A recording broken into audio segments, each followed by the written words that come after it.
ધોરાજીથી સમાચાર ગ્રામ્યમાં વરસેલા વરસાદના કારણે જળબંબાકારની સ્થિતિ સર્જાઈ છે।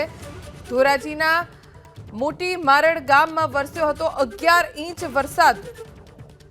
ચીખલિયા રોડ પર ચેકડેમનો પાળો તૂટી ગયો। ચેકડેમનો પાળો તૂટતા ખેતરે જવામાં મુશ્કેલી। 400 થી વધુ ખેડૂતોને ખેતરે જવામાં હાલાકીનો સામનો કરવો પડી રહ્યો છે। ચેકડેમને તાત્કાલિક રિપેર કરવામાં આવે તેવી માંગ ધરતીપુત્રો કરી રહ્યા છે, કેમ કે અહીંયાથી અવરજવર કરવામાં ખેડૂતોને હાલાકી થઈ રહી છે। પાળો સાવ તૂટી ગયો છે, જ્યાંથી વાહન પસાર થાય એવી સ્થિતિ નથી, ટ્રેક્ટર પસાર થાય એવી સ્થિતિ નથી, અને એટલે જ ખેડૂતોને આવવા જવામાં મુશ્કેલીનો સામનો કરવાનો વારો આવ્યો છે।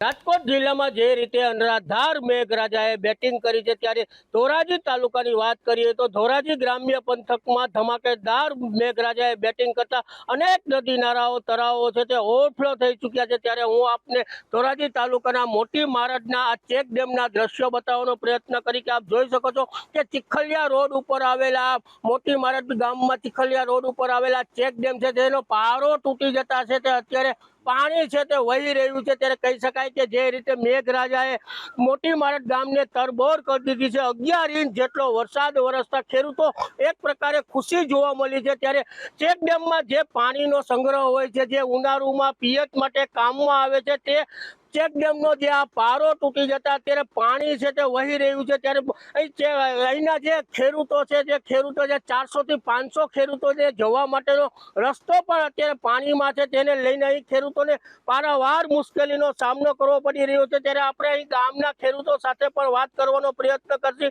કે આ કેવી રીતે પારો તૂટ્યો, કેટલા વરસાદ આ પારો તૂટ્યો, કેવી નુકસાની ઉપરવાસથી જે પાણી આવે એક ધારું 2-3 ગાડીઓનું, આજે જે આમાં જે હકીકતે શું હતું, જે હકીકતે સારો જ હતો પુલ, પણ એકી સાથે પાણી આવ્યું એટલે પુલ તૂટી ગયું અને માલધારીઓને જો ઉપરવાસ જવામાં તકલીફ, ખેડૂતોને તકલીફ, બધાને તકલીફ છે।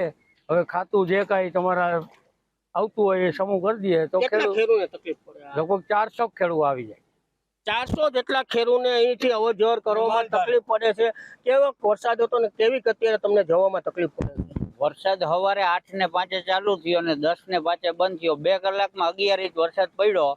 તો વરસાદ એક ધારો પડ્યો એટલે અડધા ખેડૂતો વાડીઓમાં 2 દિવસ રહેવું પડ્યું એને ત્યાં। બાકી અહીંયા આવવા જવાનો રસ્તો જ બંધ થઈ ગયો, તો અહીંયા બધું તૂટી ગયું એટલે પછી કોઈ નિકાસ જ નહોતો અહીંથી આવવાનો। અડધા ખેડૂતોને ભારે તકલીફનો સામનો કરવો પડી રહ્યો છે। ત્યારે હું આપને આ સીધા દ્રશ્યો બતાવવાનો પ્રયત્ન કરી કે આપ જોઈ શકો છો કે જે રીતે મોટી મારડ ચીખલિયા ગામ પાસે આવેલા ચીખલિયા ગામના રોડ પાસે આવેલા ચેક ડેમ છે, જેને લઈને અહીં જે ખેડૂતો જે ખેતરે જતા હોય છે તેને પારાવાર મુશ્કેલીનો સામનો કરવો પડી રહ્યો છે। ત્યારે કહી શકાય કે જે રીતે મોટી મારડ અને ગ્રામ્ય વિસ્તારમાં 10 થી 11 ઇંચ જેટલો ભારે વરસાદ વરસતા ચેક ડેમો તો તળાવોને ઓવરફ્લો તો થઈ ચૂક્યા છે, પરંતુ પુલોનું જે ચેક ડેમના પુલો હોય છે તેનું મોટા પાયે ધોવાણ થયું છે। ત્યારે કહી શકાય કે અહીંના જે ખેડૂતોની માંગ છે કે આ પુલને છે તે તાત્કાલિક છે તે રિપેર કરી આપે, જેથી કરીને ખેડૂતોને જવામાં તકલીફ ન પડે।